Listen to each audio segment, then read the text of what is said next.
Okay, Vino Madonai Eloheinu Aleinu Maseh Adenu Kol Nina Aleinu Maseh Adenu Kol Neo. I'd like to begin the shiur tonight. First, I'd like to dedicate the shiur tonight Leilun Nishmat Harav Aaron Volkan Ruach Adonai Tenichenu B'Gan Eden. Also for Leilun Nishmat Tzvi Ben Mordechai Ruach Adonai Tenichenu B'Gan Eden. Also for Eliezer Ben Yishayahu David Ruach Adonai Tenichenu B'Gan Eden. Shemaya Ben Adina Ruach Adonai Tenichenu B'Gan Eden. Hatun Hana bat Mazal, Ruach Adonai Tenechena B'Gan Eden. Ruth bat Rachel, Ruach Adonai Tenechena B'Gan Eden. And Me'ira bat Chaim, Ruach Adonai Tenechena B'Gan Eden. Le'avdil ben Emetim L'Chaim, Rufa Shema for Sheva ben Hatun Hana, El Narafan Alo, El Narafan Alo, El Narafan Alo. For Rufa Shema for Reuven ben Hatun Hana, El Narafan Alo, El Narafan Alo, El Narafan Alo. For David Binyamin ben Dova Fega, El Narafan Alo, El Narafan Alo, El Narafan Alo.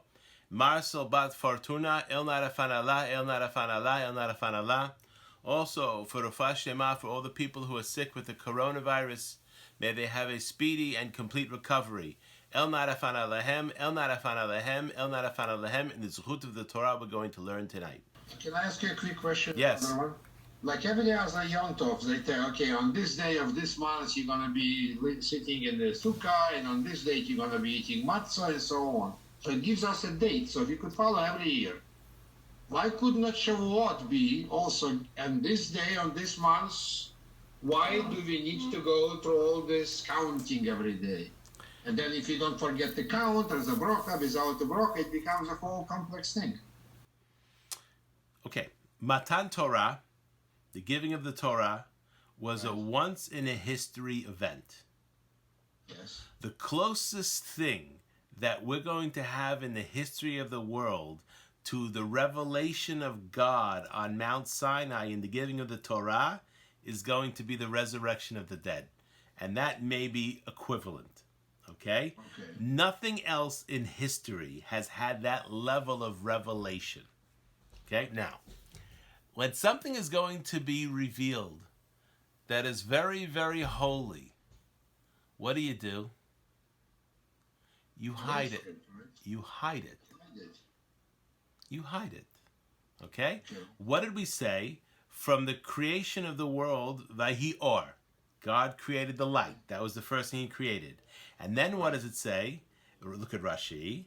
He saw that the Rishaim in the future were potentially going to use the light improperly. And what did he do? He hid it. When somebody has something valuable, what do? You hide it. Because you don't want people that are not worthy to partake of it. The Torah is extremely valuable. And a person who doesn't behave like a mensch is not allowed to learn Torah, or he has to first learn Pirkei Avot or Mesilat Yesharim, yes? And so the period of time between Yetziat Mitzrayim, which is the Exodus of Egypt, and Shavuot, that was the opportunity for every Jew to become a mensch. And that's why if you look, the Omer, yes? What is the Omer? What is the Omer? Well, what is Omer? But to give the barley, or what is it? Oh, you just said it. It's barley. Yes? Okay.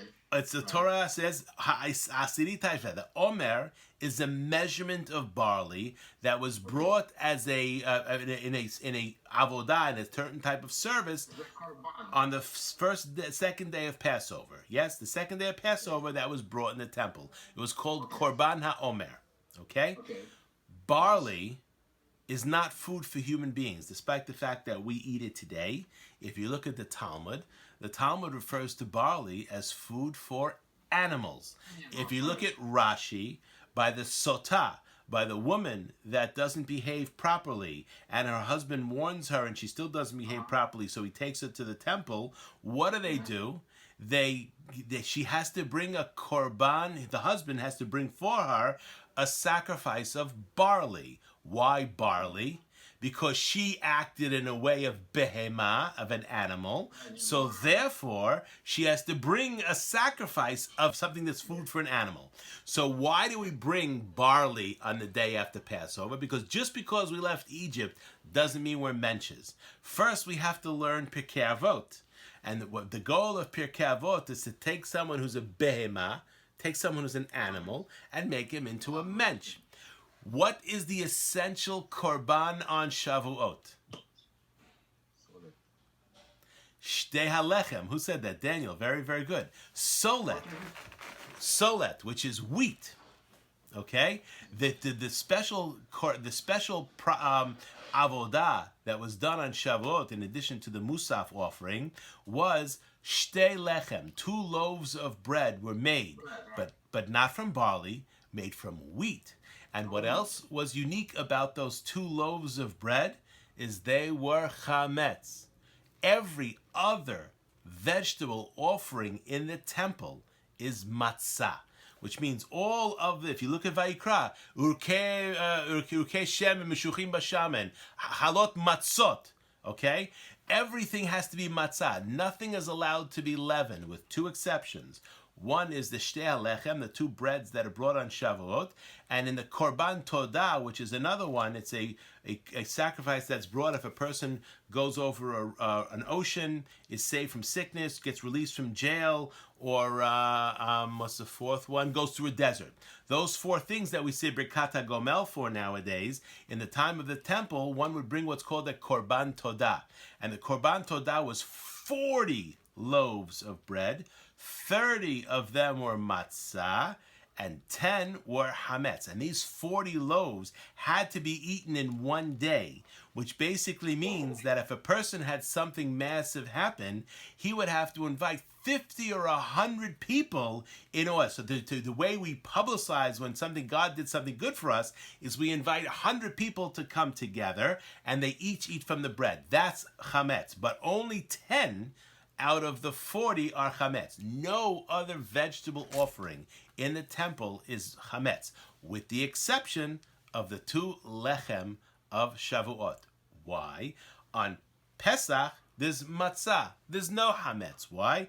Hametz represents the Yetzer Hara, represents arrogance, represents all these kind of things.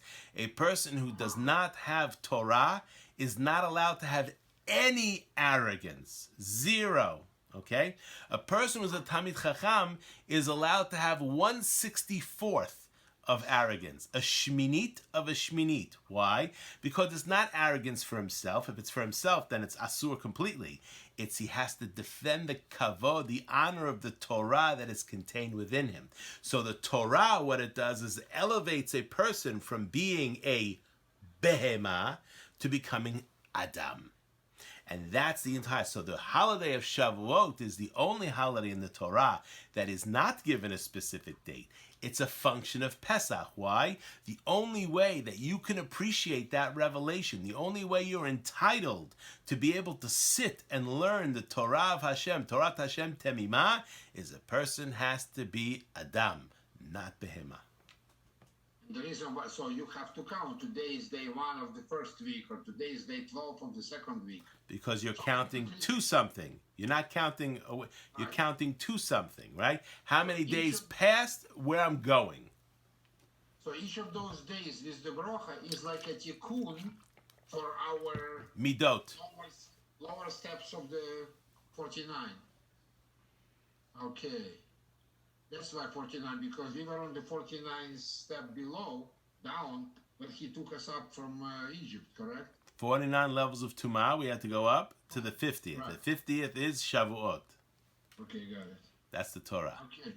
Okay? Thank you so much. Thank you. Any other questions? Okay, very good. Baruch Adonai Leolam, amen ve'amen. Have a good night, everybody. Thank you so much for joining.